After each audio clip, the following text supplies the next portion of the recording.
باش هانا خان لا فيسبوكەکەی خۆت بابەتێکت پۆست کرده بوو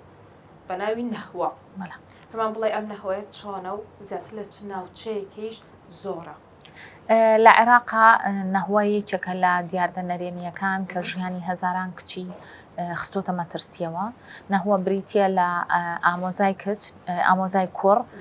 نەهی ئەکا لە ئامۆزا کچەکەی کە نابێت هاوسەرگیری بکە لەو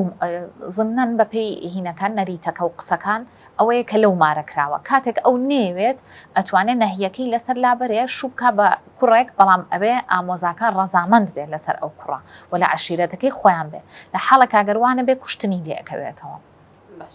نزیکترین حاڵەتمان مامۆسایکی زانکۆ بوو کە لە تکریت لەلایەن ئامۆزاکەیەوە کوژرا لەبەرەوەی نەهی لەسەر لا بردبوو کە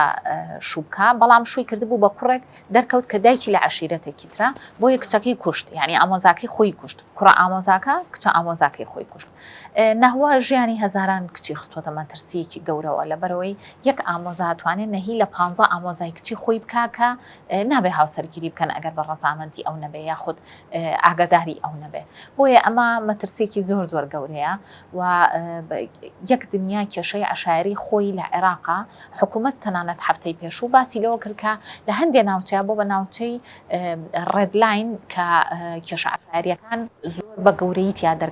دەرئەکەوێ و هەندێک جار جێش تەدەخولەکە جێشی عێراقی تەدەخولەکە بۆ یەکلایکردنەوەی کێشە عەشایریان جاوەرە ئەگەر بچووکی کەینەوە بۆ مەسەلەی نەهوە و وەزعەتی کچان لەناو ئەم عەشیرەتانەیە ئەبێت چ وەزعێک بێ و چۆن لە مەسەلەی فەسڵیە و تا سوڵحکردنەوە لە مەسەلەی نەهوەیە چۆن ئایندەیان بەرەو نادیاری بڕوە ئەم دەونە شیعەیەش وەکوتم وەک ڕاماڵینێکی قوڕاو هاتە ناو